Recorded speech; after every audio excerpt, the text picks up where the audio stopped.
Nova tema, ako vi Hrvati, evropski luđaci, japanski, mislite da sam ja i koji vi možete svojim pokusima ubijat, maltretirat, zlostavljat, da vam ne kažem da ubojstvo protuzakonito.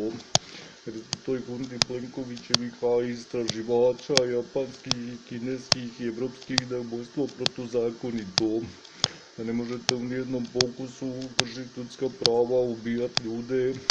Ne možete voditi japanske znanstvene logore, ni engleske, ni evropske, ni Bill Gatesove. Morate znati da su ubojstva protuzakonita, bez obzira kakvi vi pokus vodili, već ste sudjelovali u puno masovnih kriminalnih radnji, masovnih zlodjela, zlostavljanja civila, ne možete istraživati nikakav i u Hrvatskoj.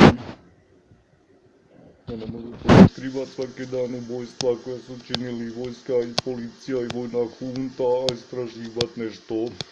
A jeste vi normalni šta skrivate svoje ubojstva zato jer istražujete računala i kompjutere? A to vam jedan sudac na svijetu ne bi popušio. Ne možete vi skrivati svoje ubojstva, genocide, zlodjela zato što vi istražujete računala, pa kao prvo nemate nijedno računalo koje možete nigdje pokazati, niti zbog čega ste skrivali svoja ubistva i zločine što ste istraživali kompjutere. Nego izvinite, vi iz Hrvatske vojske i policije, vi niste računalni stručnjaci, isto ko ni vaša Hrvatska vojna istraživačka uprava. Niko od vas nema nijedno računalo da nigdje pokaže, a ne da skriva svoje zločine zbog istraživanja računala koje možda niko nema.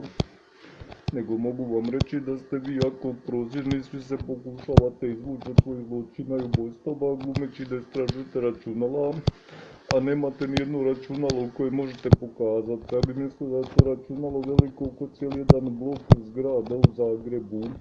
Znači računalo veliko oko cijelo jedno naselje. A vi bi rekli da u Zagrebu nema ni takvog. I onda kako vi istražujete računala dok skrivate kršenja ljudskih prava, zločine i ubojstva?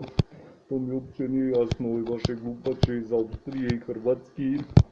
Ja bih rekao da vi u stvari ništa korisno ne istražujete, vi vodite neku vrstu nacističkog ili japanskog logora, gdje vi skrivate svoje kriminalne djela i kršite ljudska prava, činite masovni zločin radi svog istraživanja.